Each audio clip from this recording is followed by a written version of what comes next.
Bonsoir. Le boost va rivaliser, on est heureux parce qu'on s'est battu et on est récompensé. Je pense que c'est la même chose pour l'entraîneur, hein. C'est la victoire de belle solidarité entre les gars, de belle combativité. Ouais, je pense que c'est le premier match où on va totalement au bout de nos forces. Parce que bon, on avait déjà gagné 2 matchs. Bon, c'est vrai qu'aussi à Saint-Étienne, on n'était pas loin d'être allé au bout de nos forces. Mais ce soir, on a été chahuté, surtout en deuxième mi-temps. Et là, on a vu que le groupe il était extrêmement solidaire et il a été récompensé.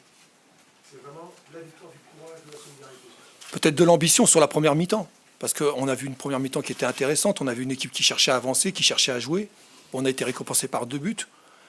Par contre, c'est en deuxième mi-temps, et peut-être par rapport à notre position au classement, peut-être par un peu de manque de confiance, on a eu tendance à trop reculer. Et ce qui a fait que je pense que Evian nous a inquiétés par ses qualités, mais aussi parce que nous, à ce moment-là, en voulant préserver le score, on a eu trop tendance à reculer. Mais on est resté solidaire et dans nos 30 derniers mètres, c'était un fort.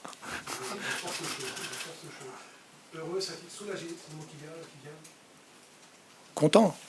Non, mais je suis heureux. Je suis heureux surtout, c'est parce que d'avoir vu une équipe, un groupe dynamique qui se bat pour s'en sortir et qui soit récompensé. Parce que quand tu te bats et que tu es récompensé, ça t'encourage à continuer. Et depuis, je vous le disais même hier, depuis le début de saison, je vois des joueurs qui sont très appliqués, qui s'investissent. Et là, ce soir, peut-être, ils ont ajouté un ingrédient qui est le dépassement de soi-même, mais à l'extrême. Et je pense que voilà, c'est l'ingrédient qu'il faut garder en permanence. Ça veut dire qu'il ne faut pas que ce soit juste la fin d'un match. Hein. Non, c'est une étape. Non, mais de toute façon, le championnat, c'est 38 journées. Et ce soir, il faut que ça soit qu'une étape. Et il faut que j'ose espérer, comme les joueurs, ils ont de l'ambition, ils sont intelligents, ils vont se rendre compte pourquoi on a gagné, quel ingrédient on a eu besoin pour gagner. Et s'ils veulent réussir, il faut qu'ils en tiennent compte.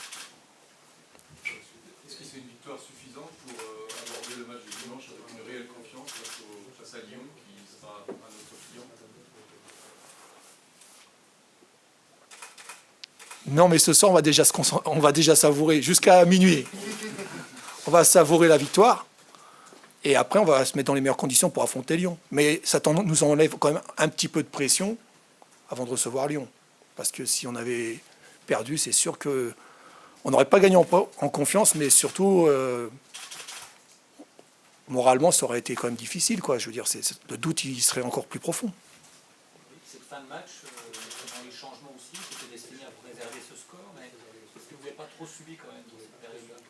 Oui, mais là, on choisissait plus. Donc, comme je voyais qu'on subissait, j'ai choisi de... Bon, David, il a remplacé Sébastien parce qu'il avait une petite blessure, mais je ne pense pas que ça soit bien grave. Et après, Yaya, pour essayer de préserver le score. Mais à ce moment-là, de toute façon, quand le match il s'emballe comme ça, il faut penser à préserver la maison. Et le degré de fatigue de l'équipe en fin de match par rapport au match qui arrive dimanche? Ça valait le coup.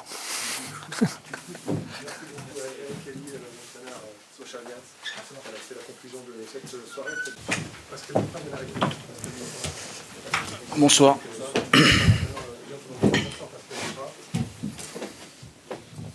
a dit de la déception sur ce match-là par rapport au résultat et peut-être la performance de votre équipe sur la dernière minute.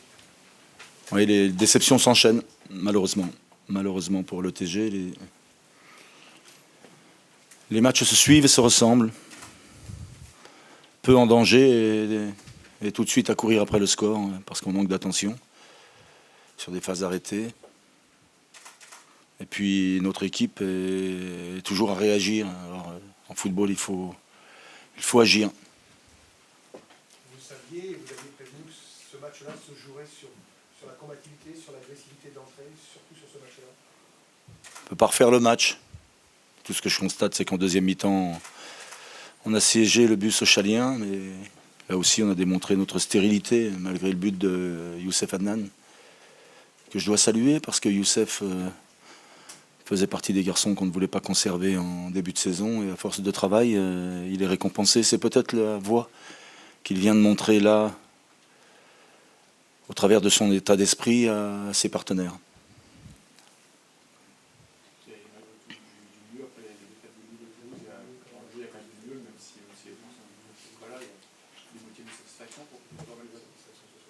Très difficile de tirer des satisfactions lorsqu'on essuie notre 3e revers consécutif. Lorsque, après un match à enjeu, alors que par chance, nous ne sommes pas relégables, tout d'un coup nous sommes dans la charrette, comme l'on dit. Donc difficile de tirer des enseignements satisfaisants sur la performance de l'équipe ce soir. Comment vous expliquez cette difficulté sur le coup de pied arrêté? L'impression à chaque coup de pied arrêté, c'est le plus avantageux. Si on concédait ou si on constatait un déficit de taille, on pourrait peut-être l'expliquer par le déficit de taille. Mais très honnêtement, ce n'est pas le cas. Donc, vous êtes depuis longtemps dans le football. Vous savez, quand la roue tourne à l'envers, il est déjà très difficile de la stopper dans ce mauvais sens. Mais à mon sens, il faut davantage de conviction. Il faut aussi davantage de concentration. Et la concentration, ce n'est pas que pendant les 95 minutes. La concentration, il faut l'observer tout au long de la semaine, chaque mois et toute la saison. Vous plongez dans la zone de relégation, est-ce que vous y prêtez de l'importance ou au contraire, vu qu'il reste beaucoup de matchs pour l'instant, vous ne focalisez pas là-dessus? À partir du moment où on en gagne trop peu, on ne doit pas se réfugier derrière le fait qu'il reste un nombre de matchs et un nombre de points à distribuer. Le problème, c'est que la spirale doit s'arrêter et que personne d'autre que les joueurs et le staff va pouvoir enrayer cette dynamique contraire.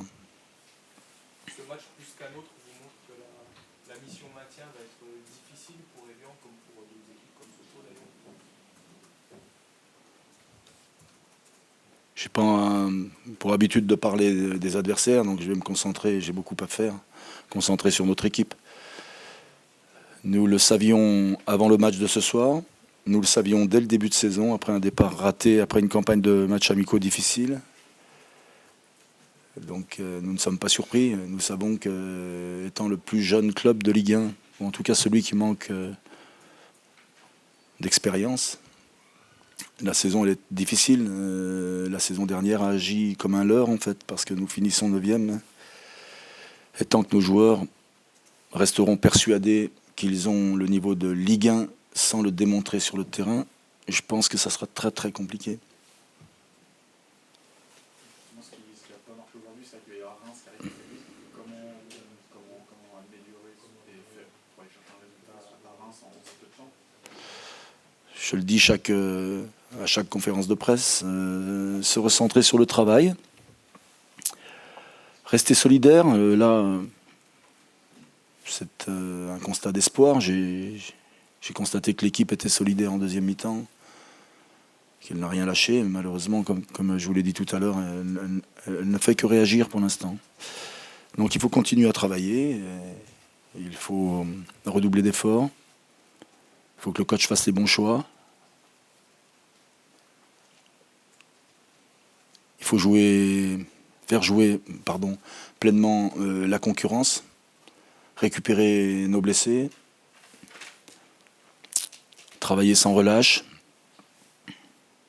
puis aller brûler un cierge.